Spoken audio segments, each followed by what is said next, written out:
안녕하세요. 출근길 3분 노동법 정경국 노무사입니다. 오늘은 지난 3월 반가운 소식이 하나 있어서 해당 사건에 대한 설명을 핵심 사안 중심으로 설명드리기 위해 영상을 준비했습니다. 반가운 사건의 개요를 간략히 설명드리면 삼성전자 수원사업장 영상 디스플레이 사업부에서 14년간 근무하는 근로자가 갑작스런 백혈병으로 사망한 사건에 대해서 1심 법원의 판결을 뒤집고 항소심에서 업무와 관련성이 있다는 근로자 측 성소 판결이 난 사실을 언론기사를 통해서 확인했기 때문입니다. 동사건의 경우 근로복지공단 조사 단계에서는 제가 직접 조사했던 사건이고, 제가 조사하는 그 과정에서 크게 두 가지 방향으로 백혈병 발병 원인을 지목했는데, 기사 내용을 통해서 확인한 판결 내용에 의하면 제가 지목하고 조사했던 두 가지 방향을 중심으로 백혈병 발병 원인을 인정하고 있다는 점에서 상당히 고무적이라고 말씀드릴 수 있겠습니다. 먼저 사건 개요를 간략히 설명드리면, 첫째, 고인은 사망 당시 40대 초반의 젊은 나이에 백혈병을 진단받았으며, 주된 업무는 디스플레이 패널 앞에서 TV 소프트웨어 결함 검사를 위해서 실험실에 출입하는 등 백혈병 유발 가능성이 있어 보이는 작업 환경에서 근무했던 상황이었습니다.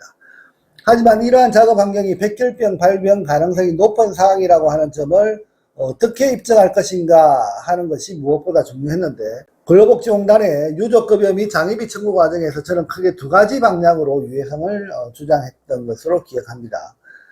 당시 주장했던 유해성의 첫 번째 요소는 유족이 사건을 의뢰하면서 저에게 백혈병 발병 원인으로 일관되게 주장했던 사항이 하나가 있었습니다. 그 부분은 바로 하루 일과의 대부분을 디스플레이 패널 앞에서 디스플레이를 켜놓은 상태에서 소프트웨어 결함 검사를 하는 작업이 진행된다는 점과, 해당 작업은 극저주파의 전자기장의 노출이 발생할 가능성이 높고, 극저주파는 백혈병 발생의 주요 원인이 되지 않을까라고 하는 주장이었습니다.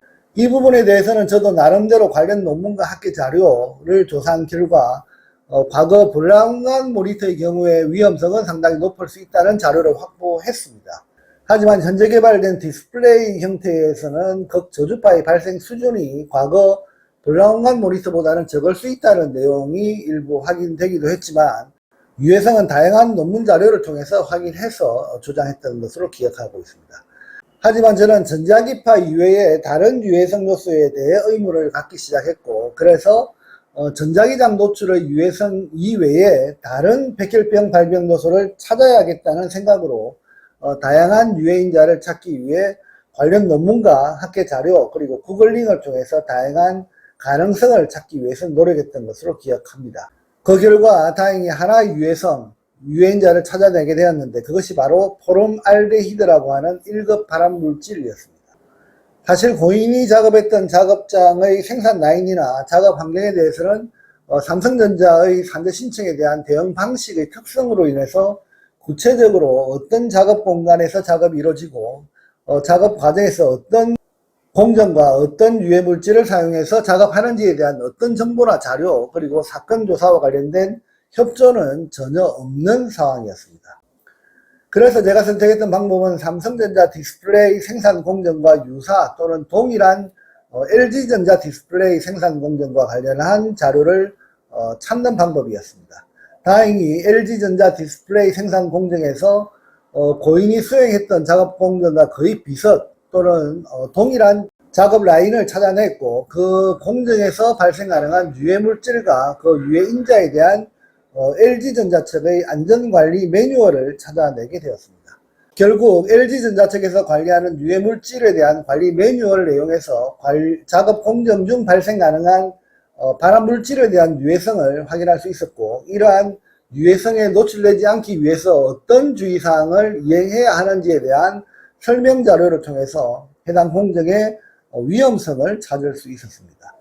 결국 고인의 작업 공정 중 디스플레이 모니터 세척 용제에 사용된 유해 물질이 비록 디스플레이 검사 과정에서 잘 세척되어서 생산되어서 검사 과정에 올라와 있다 하더라도 고온 시험을 통해서 확인하는 과정에서 해당 열로 인해서 모니터에 남아있는 유해 물질은 기화되어 호흡기를 통해서 흡입될 가능성이 높은 것으로 당시 주장했던 기억이 납니다.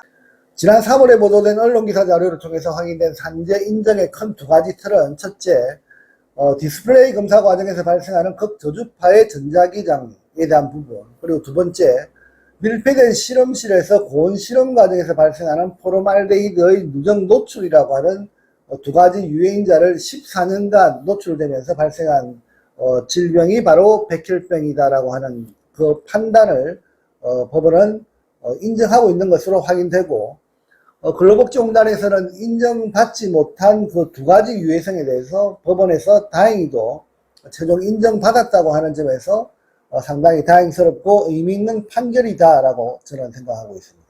물론 이번 판결의 경우 고등법원 판사님의 아주 중요한 판시 내용도 저는 주목해야 할 것으로 생각합니다. 그 내용을 언론기사에 기재된 내용을 통해서 제가 한번 인용해 보면, 노동자에게 발생한 그 질병이 이른바 희귀질환 또는 첨단 산업 현장에서 새롭게 발생하는 유형의 질환이고, 그에 관한 연구 결과가 충분하지 않다 하더라도 발병 원인으로 의심되는 요소들과 질병 사이의 인과관계를 명확히 규명하는 것이 현재의 의학과 자연과학의 수준에서 곤란해도 그것만으로 인과관계를 쉽사리 부정할 수는 없다라고 하는 내용으로 희귀질환의 산재 인정 가능성을 넓혀놓고 있는 그 판결 내용문을 확인할 수 있습니다. 특히 인과관계 판단 시 첨단 산업의 불확실한 위험을 대비해 노동자의 희생을 보상하면서 첨단 산업의 발전을 장려하는 방식으로 산재보험의 사회적 기능을 규범적으로 조화롭게 반영해야 한다라고 하는 내용을 판시한 점을 볼 때 상당히 좀 고무적인 판결문이지 않을까 그렇게 생각을 합니다. 이러한 판결문들이 누적되면 누적될수록 향후 다양한 희귀질환과 과학적 인과관계를 통해 비록 확인되지 않았다 하더라도 다수의 근로자가 특정 작업 공간에서 동일 유사 질병으로 사망하거나 요양하게 되는 상황 등 병명과 작업 환경 간 상당 인과관계를 적용하는데 좋은 선례를 남기는 판결문이지 않을까 그렇게 생각을 해봅니다.